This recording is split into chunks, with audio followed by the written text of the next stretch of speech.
You know the image, even if you've never seen the whole movie. 300 Spartans, red capes snapping, bronze shields locked, standing in a narrow pass against an ocean of enemies. A towering god king on a golden throne. Slow-motion spears, blood spraying in gold light, a man roaring, "This is Sparta," and kicking a messenger down a well. It's the movie 300. And you can tell, watching it, that a lot of it is cranked all the way up for the screen. So here's the thing that should get you. The crazy part isn't the stuff they invented.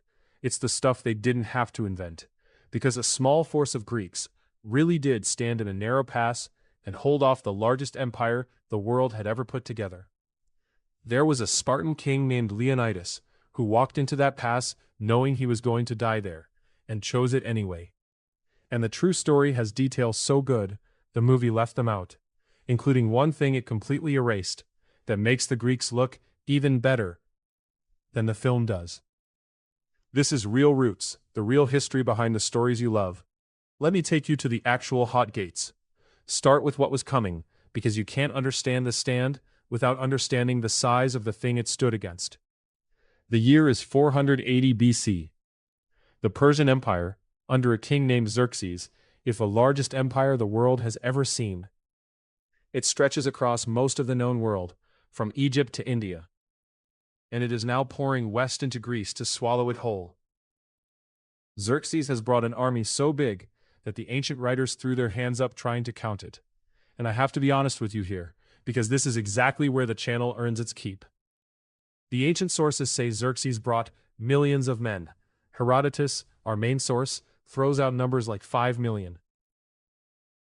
That's not possible. You couldn't feed or move a force like that in the ancient world. Modern historians think the real figure was somewhere in the range of 100,000 to maybe 300,000 fighting men. Which, okay, is still one of the largest armies ever assembled up to that point in human history. A genuinely staggering, land-darkening host. But it wasn't the bottomless supernatural swarm the movie shows you. It was an enormous human army, and that matters, because what stopped it was also human. And Xerxes himself? Not 9 feet tall, not covered in gold piercings, not some booming god emperor. He was a Persian king, powerful, proud, ruling the greatest empire on earth, but a man. The movie turns him into a monster because a monster is a better villain.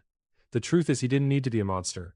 A regular ambitious king with the biggest army in the world at his back is terrifying enough. On the other side, Greece. And Greece at this point is not a country. It's a scatter of independent, squabbling city-states. Athens, Sparta, Thebes, Corinth. Dozens of them, who spend most of their time competing with and occasionally fighting each other. Which, if you've watched anything else on this channel, should sound extremely familiar. A collection of proud, divided realms, suddenly facing a threat so large that if they don't unite, they all die separately. Sound like anyone? The Greeks had to do the one thing they were worst at: cooperate. And even then, only some of them showed up. So why the pass?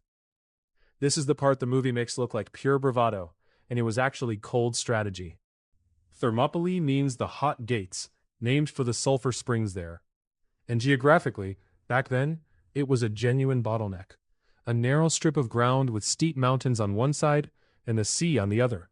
So tight in places that only a small number of men could pass through shoulder to shoulder. And that geography is a weapon. Because if you're outnumbered 50-1 out in the open, you lose. The enemy just wraps around your flanks and swallows you. But in a narrow pass, numbers stop mattering. It doesn't matter if Xerxes has 200,000 men when only a few hundred of them can physically reach the fighting at any one moment. You've taken his single greatest advantage, his size, and made it useless. The pass turns a hopeless fight into a fair one. And the men holding it were built for exactly this kind of fight. The Greek heavy infantrymen, the hoplite, fought in a formation called the phalanx. A tight, interlocking wall of big round shields and long spears, every man's shield protecting the man beside him, rows deep, advancing and holding as one solid block as bronze. These were not lone screaming warriors doing backflips.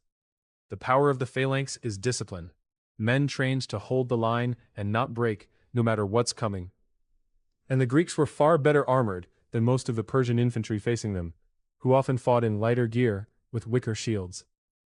So in that narrow pass, a locked bronze wall of heavily armored, disciplined Greeks against lightly armored troops who could only come at them a few at a time, that's not a suicide mission.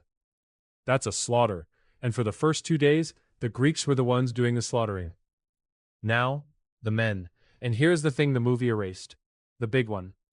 It wasn't 300. Yes, there were 300 Spartans, and yes, they were the elite corps, and Leonidas, their king, led them. But standing in that pass alongside the Spartans were thousands of other Greeks. Thespians, Thebans, Arcadians, men from a whole coalition of cities that answered the call. The total force holding the hot gates was something like 7,000 men.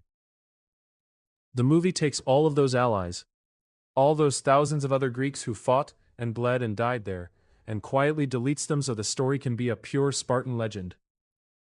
And here's why that erasure actually robs the story. Because the truth is better. It wasn't one superhuman city standing alone. It was a fragile, bickering coalition of Greeks who managed for once to stand together against something that would have consumed them one at a time. That's a more human story, and a harder one, and a truer one.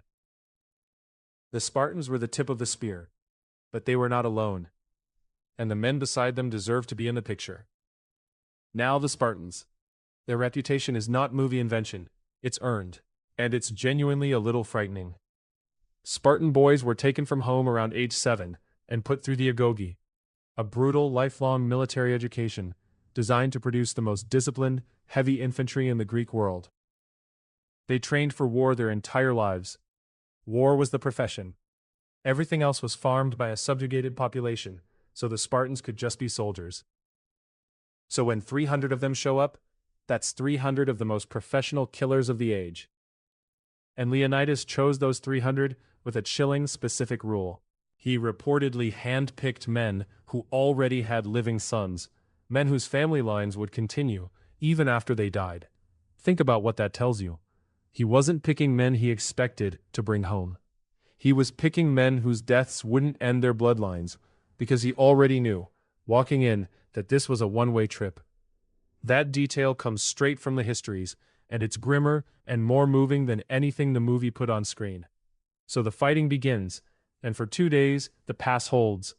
Wave after wave of Xerxes' army pours into the hot gates, and wave after wave breaks against the Greek phalanx and the terrain. The Persians can't bring their numbers to bear, they can't get around. They throw their best at it, including Xerxes' most elite unit, a corps the Greeks called the Immortals, the king's own picked guard. And even the Immortals can't crack the line. The Greeks rotate fresh men to the front, so nobody tires out, and they hold. The sources say Xerxes, watching from his throne, leapt to his feet 3 times in fear and fury as he watched his massive army fail to move a few thousand men out of a gap in the rocks. And this is where the famous lines come from, and they're not screenwriter inventions, they're in the ancient record. When the Persians demanded the Greeks lay down their weapons, Leonidas is said to have replied with 2 words, Molan labe, come and take them. When a soldier fretted that the Persian archers were so numerous their arrows would blot out the sun, a Spartan named Leonidas reportedly shrugged and said, then we'll fight in the shade. And before the final fighting, the Persians sent a scout who came back baffled, reporting that the Spartans were calmly exercising and combing their long hair, grooming themselves, unbothered, in the face of the whole Persian army. Because for a Spartan, that's what you did before you meant to die well. All of that is in Herodotus. The movie didn't have to make the Spartans cool. They already were. And here's something the movie barely tells you at all. The land battle in the pass wasn't happening alone. At the exact same time, just off the coast nearby, the Greek navy was fighting the Persian fleet in the straits at a place called Artemisium. The whole plan was a 2-part cork in a bottle. The army plugging the land route at Thermopylae, the fleet plugging the sea route beside it. Because if the Persian navy just sailed past and landed troops behind the pass, holding the pass would be pointless. So for those same days, Greek ships were ramming Persian ships in the water, while the hoplites held the ground. The stand at the hot gates was one half of a coordinated strategy, and the sea half is why the land half meant anything. It's a smarter, more desperate operation then 300 brave men in a canyon, and it's almost entirely missing from the film. But a past can be turned if someone shows you the back door. And someone did. His name was Ephialtes.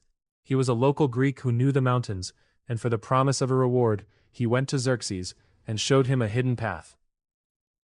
A goat track that wound up over the mountains and came down behind the Greek position. The movie turns its traitor into a deformed, monstrous outcast, but the real Ephialtes was worse in a quieter way. Just an ordinary man who sold his own people out for money. With that path, the Persians could do the one thing the past had prevented: get around and hit the Greeks from both sides at once.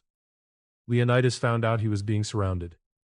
And what he did next is the real heart of the story. He dismissed the army. He sent the bulk of that 7,000-man coalition away, ordering them to retreat and live to fight another day, to preserve Greek forces for the war still to come. And then he stayed, with his 300 Spartans, to hold the pass to the last, as a rearguard, buying the retreating army the time it needed to escape. He didn't stay alone either, and this is the last thing the movie erases. The coalition of Greeks who stood together were real, all 7,000 of them. The king who picked men with living sons because he already knew, and then sent everyone else home, so he could stay and die to buy them time. That was real, and he did it with his eyes open. 300 stylized a story that didn't need it. Put the allies back in, keep the real words, and the true version stands taller than the movie ever did. This has been Real Roots. And next time, I want to stay in the ancient world, with a real conqueror who did what the fictional ones only dream of, and built something out of nothing that swallowed the world. I'll see you then.